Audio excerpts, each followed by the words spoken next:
नमस्कार दोस्तों, ट्रेडिंग के एक और लर्निंग वीडियो में आपका स्वागत करता हूं। तो लास्ट टाइम हमने वीडियो में क्या देखा एक बार रिवाइज कर लेते हैं, फिर ऑप्शन की नेक्स्ट सीरीज़ में आपको आगे बताता हूं और क्या होगा। तो आइए स्क्रीन पे चलते हैं। स्क्रीन पे आप देख रहे हैं, देखिए स्क्रीन पे देख रहे हैं।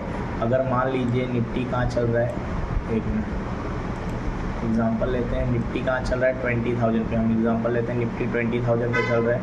तो 20,000 के लिए अगर मैं सीई की बात कर रहा हूँ, किसकी बात कर रहा हूँ, सीई की मैं बात कर रहा हूँ। तो ये जो होगा, ये इसके लिए क्या होगा 20,001, इसकी जो ऊपर की वैल्यू होगी वो उसको क्या होगा, ये क्या होगा ओटीएम हो जाएगा। क्या हो जाएगा, ओटीएम हो जाएगा।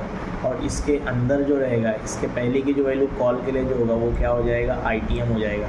ओके, 50-50 रुपये का 50-50 पॉइंट का इसका स्ट्राइक प्राइस होता है। अब देखो कोई भी जो स्ट्राइक होता है, जैसे ये एक स्ट्राइक है 19,950 एक क्या है, स्ट्राइक है। ये क्या है, स्ट्राइक वैल्यू है 19,950 का कॉल या पुट के लिए आप देख रहे हो। तो इसके अंदर दो चीज़ें जुड़ी होती हैं, एक होता है इंट्रेंसिक वैल्यू और एक होता है क्या, एक होता है टाइम वैल्यू और एक होता है इंट्रेंसिक वैल्यू। टाइम वैल्यू और इंट्रेंसिक वैल्यू क्या होता है, अगर आपने जो कॉल को लिया है, अगर मार्केट वो इन द मनी उस स्ट्राइक प्राइस के इन द मनी नहीं हुआ तो वो पूरा टाइम वैल्यू ख़त्म हो जाएगा और पूरा वैल्यू क्या हो जाएगा, जीरो हो जाएगा। इस वजह से अगर कोई भी आप कॉल लेते हो, जैसे मैंने मान लो 20,000 पे मार्केट चल रहा है और मैंने 20,100 का कॉल लिया है और एक्सपायरी में 2-3 दिन बचा है, लेकिन अगर एक्सपायरी तक ये कॉल मेरा 20,000 का जो कॉल है वो इसके इन द मनी अगर नहीं हुआ, अब इसके ऊपर नहीं गया, 20,100 के ऊपर नहीं गया और ये इन द मनी नहीं हुआ, तो इसका पूरा टाइम वैल्यू क्या हो जाएगी, ख़त्म हो जाएगी और इसकी वैल्यू पूरी जीरो हो जाएगी। तो कभी भी आप बाइंग करते हो तो बाइंग में यही छोटा सा रिस्क रहता है, जो भी आप स्ट्राइक प्राइस बाय करते हो वो जितना एक्सपायरी के जितना नज़दीक आते जाएगा, एक्सपायरी के नज़दीक आते जाएगा, उसमें जो टाइम वैल्यू होगी उसमें से क्या हो जाएगी, कम होते जाएगी, सिर्फ इंट्रेंसिक वैल्यू उसमें बचेगी। टाइम वैल्यू पूरा ख़त्म हो जाएगा और एक समय ऐसा आएगा जब टाइम वैल्यू पूरी ख़त्म हो जाएगी एक्सपायरी के दिन, और वो क्या हो जाएगा 0.5, पूरा आपका प्रीमियम क्या हो जाएगा, ख़त्म हो जाएगा। तो बाइंग में यही रिस्क रहता है कि अगर आपने ओटीएम का कॉल आपने लिया है, मान लो 20,100 का कॉल आपने लिया है और 20,000 पे मार्केट चल रहा है, तो आप तब तक सेफ हो जब तक ये इन द मनी है। मतलब कैसा, अभी तो आपने आउट द मनी का कॉल लिया, ये आउट द मनी हो गया इसके लिए, तो आउट द मनी लिए हो तो जब ये इन द मनी हो जाएगा तब तो आप सेफ हो। लेकिन अगर एक्सपायरी के नज़दीक जाते जा रहा है और ये स्ट्राइक प्राइस आपका इन द मनी, ये 20,100 आउट द मनी अभी भी बना हुआ है, मान लीजिए मार्केट 20,050 पे चल रहा है, इधर कहीं आसपास चल रहा है, तो भी ये क्या होगा, आपको रिस्क फैक्टर रहेगा, क्योंकि इसमें से टाइम वैल्यूज जल्दी क्या होगा, टाइम डीके होने लगेगा और ये वैल्यू फास्ट गिरने लगेगा।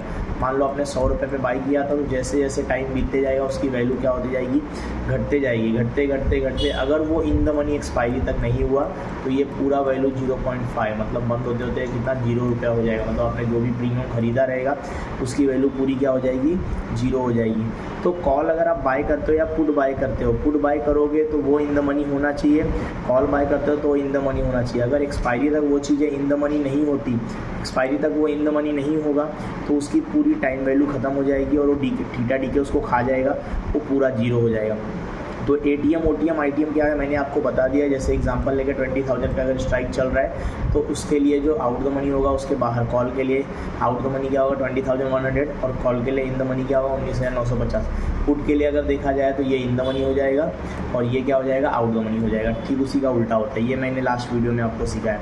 तो ये एक चीज़ याद रखना, कोई भी जो प्रीमियम होता है वो दो चीज़ों से मिलके बना होता है, एक होता है टाइम वैल्यू और एक होता है इंट्रेंसिक वैल्यू। इंट्रेंसिक वैल्यू सिर्फ बचेगा अगर टाइम जैसे जैसे बीतते चले जाएगा। मान लो एक्सपायरी के लिए 5 दिन बचा हुआ है, 5 दिन बचा हुआ है, अगर वो स्ट्राइक इन द मनी नहीं हुआ तो धीरे धीरे इन द मनी हुआ या नहीं भी हुआ तो भी उसको धीरे धीरे थीटा डीके उसको खाते जाएगा। जैसे जैसे वो एक्सपायरी के पास आ जाएगा, एक्सपायरी के नज़दीक हो जाएगा, उसका प्रीमियम डीके हो जाएगा। इस वजह से बाइंग में यही रिस्क रहता है, क्योंकि प्रीमियम बहुत फास्ट गिरता है और वैल्यू उसकी कम होते जाती है।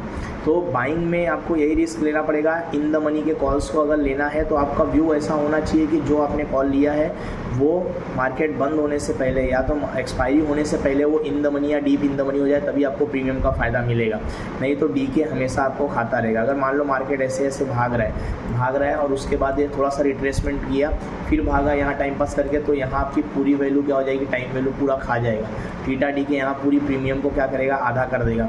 इस वजह से बाइंग में सिर्फ यही रिस्क रहता है। क्यों रिस्क रहता है? क्योंकि बाइंग में थीटा डी के आपको खाता है, क्योंकि प्रीमियम जो दो चीज़ों से मिलकर बना हुआ है, टाइम वैल्यू से, इंट्रिंसिक वैल्यू से, और ये दोनों चीज़ें क्या होती है, बहुत मायने रखती है। टाइम जैसे जैसे बीतते जाएगा, जितना एक्सपायरी के नज़दीक आते जाएगा, वैल्यू उतनी कम होते जाएगी। तो नेक्स्ट वीडियो में मैं आपको बताऊंगा कि कैसे प्राइस सिलेक्शन करें और सेलिंग मतलब कैसे आपको टाइम वैल्यू को साथ चलना है, टाइम वैल्यू कैसे आपके लिए फ़ायदेमंद हो सकता है, वो मैं नेक्स्ट वीडियो में आपको बताऊंगा। तब तक के लिए दोस्तों हमारे वीडियो को देखते रहिए, शेयर करते रहिए, सब्सक्राइब करते रहिए और ऑप्शन की सीरीज़ देखते रहिए और कमेंट करते रहिए। अगर आपको कुछ भी डाउट है तो हम उसको सॉल्व करेंगे। थैंक यू दोस्तों, मिलते हैं नेक्स्ट वीडियो में। Thank you.